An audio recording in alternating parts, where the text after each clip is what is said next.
Everyone, सो chapter number 3 से example 2 है हमारे पास। Graphically find whether the following pair of equations has no solution, unique solution और infinitely many solution. And जैसा कि हम जानते हैं जो लीनियर इक्वेशंस होती हैं वो ग्राफ पर लाइंस को रिप्रेजेंट करती हैं। सो यहाँ पे जो हमें pair of linear equation given है उनकी लाइंस को हमें ग्राफ पर ड्रॉ करना है एंड उनसे ये फाइंड करना है कि इनके कोई भी सॉल्यूशन नहीं होंगे, एक यूनिक सॉल्यूशन होगा या फिर बहुत सारे यानी इनफाइनाइटली मैनी सॉल्यूशंस होंगे। तो चलिए स्टार्ट करते हैं। सो यहाँ पर कई बच्चे क्या सोचते हैं कि हम ग्राफ पर ड्रॉ करके ये चेक नहीं करते, हम सीधा ये वाले जो हमारे पास फॉर्मूलाज होते हैं इनसे ये चेक कर लेते हैं कि इसके कितने सॉल्यूशन होंगे। बट ऐसा नहीं है, बिकॉज हमें यहाँ पे ऐसा बिल्कुल नहीं बोला गया है कि हमें विदाउट ग्राफ ये फाइंड करना है। जब तक हमें ये चीज़ नहीं बोली जाती है तब तक हम ग्राफ की हेल्प से ही ये वाली चीज़ फाइंड करते हैं। सो ऐसे क्वेश्चंस में सबसे इंपॉर्टेंट चीज़ हमारे पास क्या हो जाती है कि लीनियर इक्वेशंस को इस फॉर्म में लेके आना, यानी कि जो हमारे पास सी कांस्टेंट टर्म होता है उसे राइट हैंड साइड पे लेके आना। तो सबसे पहले हम यही काम कर लेते हैं।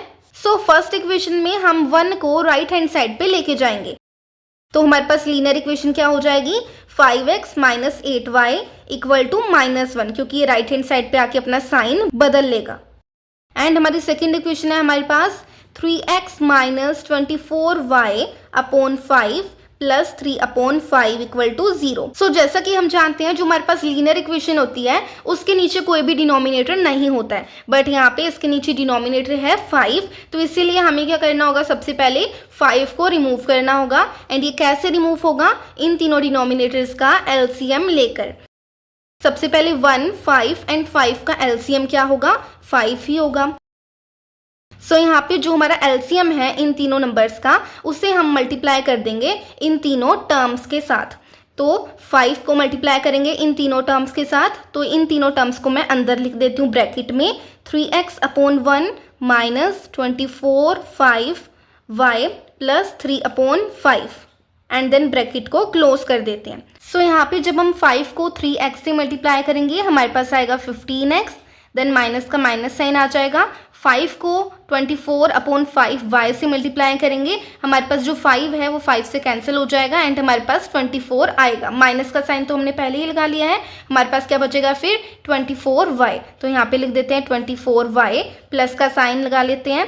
देन 5 को 3 अपॉन 5 से मल्टीप्लाई करेंगे, जो 5 है वो अगेन कैंसिल हो जाएगा 5 से, तो हमारे पास क्या बचेगा 3 इक्वल टू 0। तो ऐसे करके हमने इनका एलसीएम लेकर नीचे जो डिनोमिनेटर में 5 था उसे रिमूव कर लिया है। साथ ही मैंने आपको ये भी बता दिया है कि हम एलसीएम कैसे लेते हैं। तो यहाँ पे अब हम क्या करेंगे, जो c यानी कांस्टेंट टर्म 3 है उसे राइट हैंड साइड पे लेके जाएंगे। सो हमारे पास क्या हो जाएगा 15x minus 24y equal to -3। सो ये हमारी सेकेंड इक्वेशन बन गई है एंड ये हमारी फर्स्ट इक्वेशन है। अब हम क्या करेंगे, यहाँ से क्योंकि हमें ग्राफ पर इनकी लाइंस ड्रॉ करनी है दोनों ही लीनियर इक्वेशंस की, तो उसके लिए हमें क्या करना होगा, ग्राफ पर प्लॉट करने के लिए कुछ पॉइंट्स निकालने होंगे। तो सबसे पहले first equation and second equation दोनों के 2-2 पॉइंट्स निकाल लेते हैं, यानी x एंड y की 2-2 वैल्यूज फाइंड कर लेते हैं। तो यहाँ पे मैंने दोनों इक्वेशंस को लिख लिया है। अब यहाँ पे मैं किसी भी एक वेरिएबल की वैल्यू को पुट करके दूसरी वेरिएबल की वैल्यू फाइंड कर लूँगी। तो यहाँ पे अगर मैं पुट करूँ x की वैल्यू -5, सो मेरे पास y की वैल्यू क्या आएगी, चलिए देखते हैं। यहाँ पे x की जगह -5 पुट करूँगी मैं, माइनस का साइन आएगा एंड 8y आएगा इक्वल टू -1। 5 को -5 से मल्टीप्लाई करेंगे -25 माइनस 8y इक्वल टू -1। सो यहाँ पे माइनस के 8y को यहीं रहने दूंगी मैं, -1 एंड ये यहाँ पे आके प्लस का हो जाएगा +25 minus 8y equal to minus plus minus होगा, तो हमारे पास आएगा 24 बट वो प्लस का होगा। सो यहाँ पे y equal to 24 upon 8, but यहाँ पे माइनस का साइन आएगा, 8 3 ज़ा 24। सो यहाँ पे हमारे पास y की वैल्यू -3 आ चुकी है जब हमने x की वैल्यू -5 पुट करी। सो यहाँ पे एक और हम पॉइंट निकाल लेते हैं। सो यहाँ पे अगर मैं पुट करूँ x की वैल्यू 3, सो 5 को 3 से मल्टीप्लाई करेंगे, -8y इक्वल टू -1, 5 3 ज़ा 15 -8y इक्वल टू -1, माइनस के 8y को इसी साइड पे रहने देंगे, -1 एंड ये 15 को इस साइड पे ले आएंगे, तो ये माइनस का हो जाएगा। -8y equal to minus minus plus होगा बट साइन माइनस का आएगा एंड 16 आएगा। सो यहाँ पे y इक्वल टू 16 अपॉन 8, 8 2 ज़ा 16। सो ये दोनों माइनस के साइन थे इसलिए आपस में कैंसिल हो गए एंड हमारे पास y की वैल्यू 2 आ गई।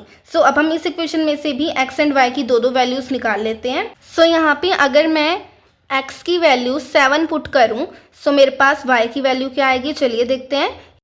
यहाँ पे ब्रैकेट में 7 आ जाएगा, -24y इक्वल टू -3। 15 को 7 से मल्टीप्लाई करेंगे 105, -24y equal to -3, -24y equal to -3। ये राइट हैंड साइड पे आके माइनस का हो जाएगा। So -24y equal to minus minus plus हो जाएगा बट साइन माइनस का आएगा। 105 प्लस 3 हमारे पास हो जाएगा 108।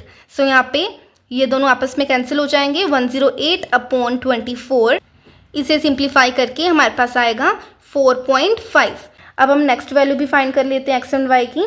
सो अगर मैं यहाँ पे पुट करूँ x की value -5, so 15 -5 -24y equal to -3, -75 -24y equal to -3, -24y equal to -3।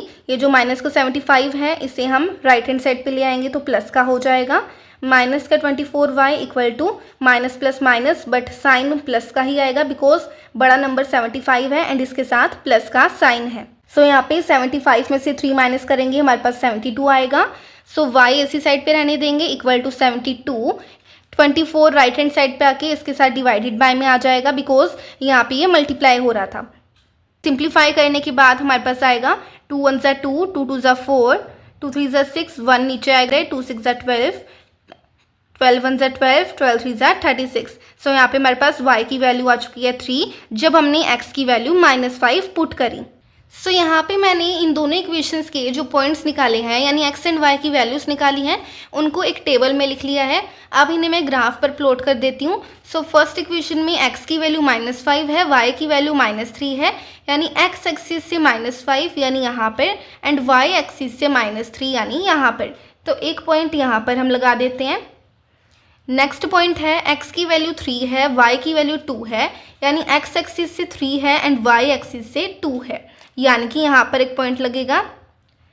तो यहाँ पे अब हम एक लाइन ड्रॉ कर देते हैं। सो अब सेकंड इक्वेशन में x की वैल्यू 7 है, y की वैल्यू 4.5 है यानी x एक्सिस से 7 यहाँ पर एंड y एक्सिस से 4.5 यानी यहाँ से 4.5 जो कि यहाँ पर है। तो यहाँ पर अब हम एक पॉइंट लगाएंगे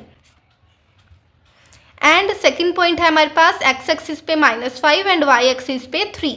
सो x एक्सिस से -5 यहाँ पर एंड y एक्सिस से 3 यहाँ पर जो कि ऑलरेडी हमने फर्स्ट इक्वेशन के लिए पॉइंट लगाया था।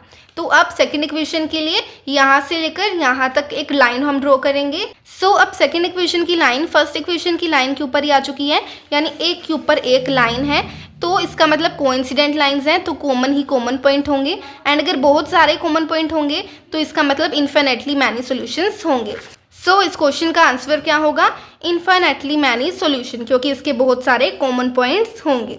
सो ऐसे करके हमने ये वाला क्वेश्चन अपना कंप्लीट कर लिया है।